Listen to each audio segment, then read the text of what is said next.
ગુજરાતમાં શાકભાજીના ભાવમાં વધારો થયો છે, જેમાં ટમેટાના ભાવ 80 રૂપિયા કિલો પહોંચ્યા છે, બટેટા ₹50 તો ડુંગળી 40 રૂપિયા કિલો પહોંચી છે। ઉપરાંત ચોમાસામાં ગુવાર, ચોળા, કંટોળાની પણ સારી એવી ડિમાન્ડ રહે છે। હાલે શાકભાજીની આવક ચોમાસાના પગલે ઓછી છે, જેના કારણે ભાવમાં વધારો થયો છે। ખાસ કરીને પહેલાં જે શાક કિલો લેવાતું હતું તે ભાવમાં હવે શાક 500 ગ્રામ મળે છે। ખાસ કરીને બટેટાના ભાવ પણ વધ્યા છે, જેના કારણે મિક્સ બટેટાનું શાક બનાવી શકાતું નથી। ઉપરાંત અઠવાડિયાનું શાક પહેલાં 200 રૂપિયામાં આવતું, હવે 2 ટાઈમનું શાક પણ આવતું નથી।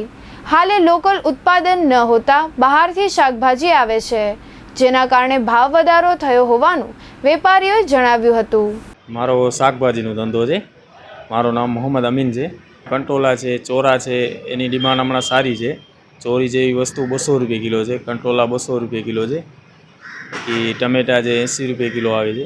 શાકભાજી તો મોંઘા જ છે, વરસાદના કારણે છે, બહારથી માલ આવે છે એટલે એનો ડિમાન્ડ વધારે છે। આપણો કચ્છનો માલ હજી ચાલુ થયો નથી, એના હિસાબે થોડીક તકલીફ થાય છે માલ શાકભાજીમાં લેવામાં ગ્રાહકોને। એટલે ટમેટા જે 30 ને 40 રૂપિયા કિલો મળતા એ આજે 80 રૂપિયા કિલો વેચાય છે, ને ફુલાવરને જે હતા એ 80 રૂપિયા કિલો વેચાતી એ 40ની પા થઈ ગઈ છે। એટલે દરેક વસ્તુમાં ભાવમાં ડબલ વધારો આવ્યો છે। ગ્રાહકીમાં લઈ તો જાય છે, જીવન જરૂરી વસ્તુ છે એટલે લેવાના જ છે, પછી મોઢાથી આપણે કહીએ ભાવ એટલે ગ્રાહક થોડી વાર તો ચોંકી જ જાય છે કે આ વસ્તુ ખાવાની આટલી મોંઘી કેમ છે। આપણે ગ્રાહક સવાલ કરે છે, ઉપરથી જ મોંઘું હોય તો અમે શું કરીએ વેચવાવાળા।